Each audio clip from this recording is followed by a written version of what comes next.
कहानी। आखिरी खाता, एक ईमानदार बैंक मैनेजर की जंग।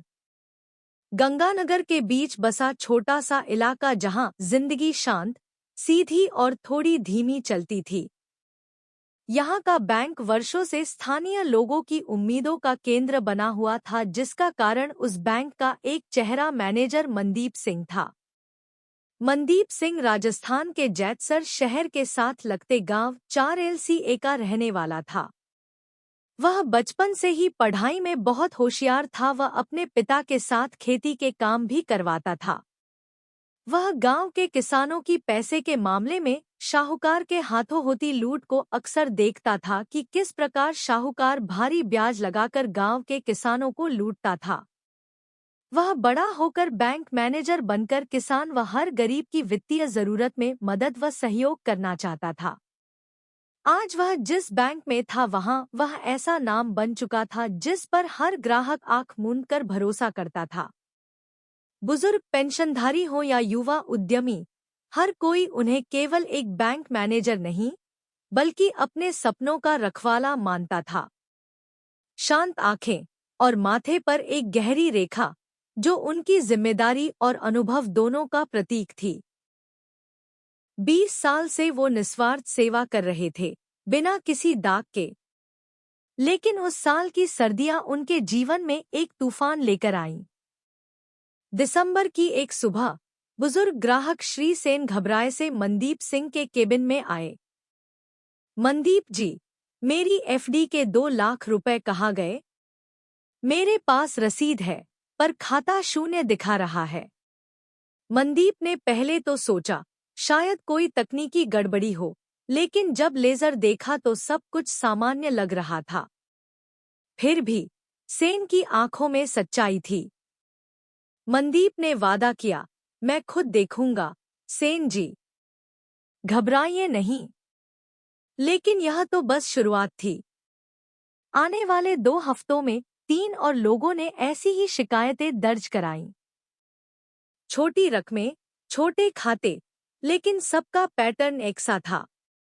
मनदीप ने यह मामला सिस्टम में लॉक करने की जगह खुद अपने स्तर पर जांचने का फैसला किया। रात में वह बैंक के रिकॉर्ड रूम में अकेले रुकते। पुरानी पासबुकें, ट्रांजैक्शन रिकॉर्ड और CCTV फुटेज देखने लगे।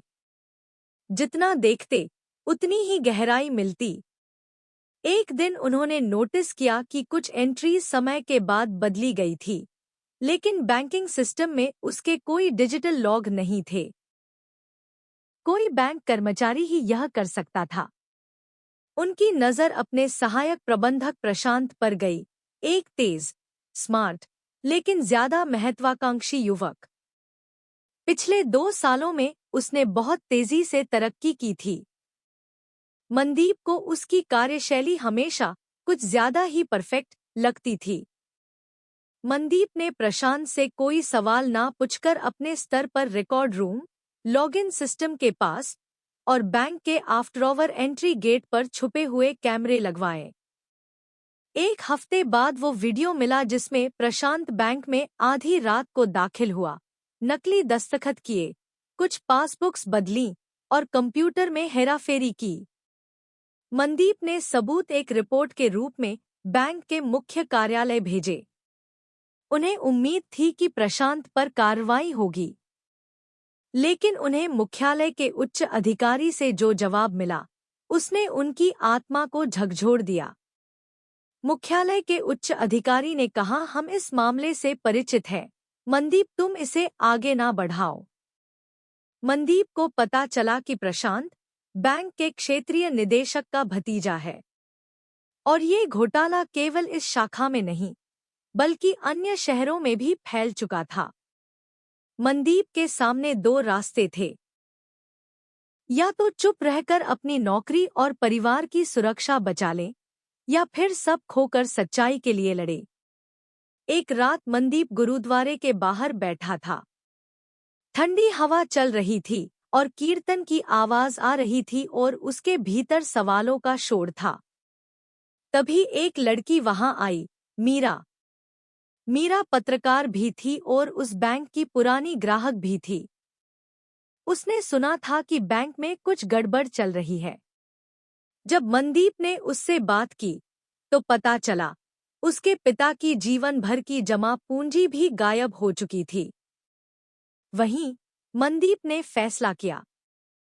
मनदीप ने सारे सबूत मीरा को सौंप दिए, वीडियो, लॉग्स, फर्जी दस्तावेज।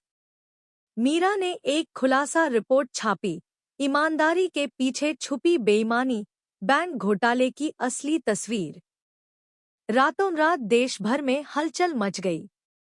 बैंक ने मनदीप को निलंबित कर दिया।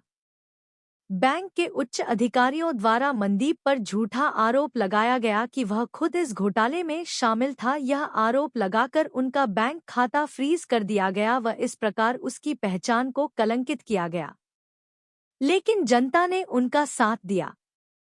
स्वतंत्र जांच एजेंसी ने हस्तक्षेप किया। हफ्तों की जांच के बाद प्रशांत गिरफ्तार हुआ।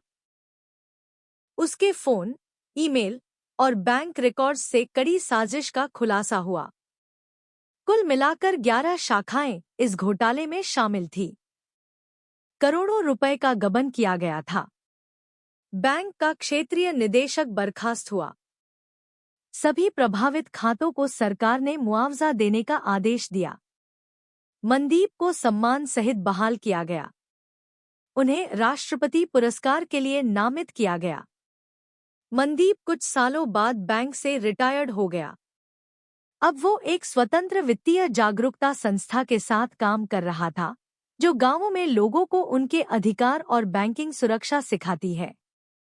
हर शाम वो गुरुद्वारे में बैठता और उन पलों का याद करता। अब उनके माथे की रेखा और गहरी हो गई है, पर आंखों में संतोष की चमक है, क्योंकि उन्होंने अपनी ईमानदारी को आखिरी खाता नहीं बनने दिया, बल्कि आखिरी लड़ाई बना दिया।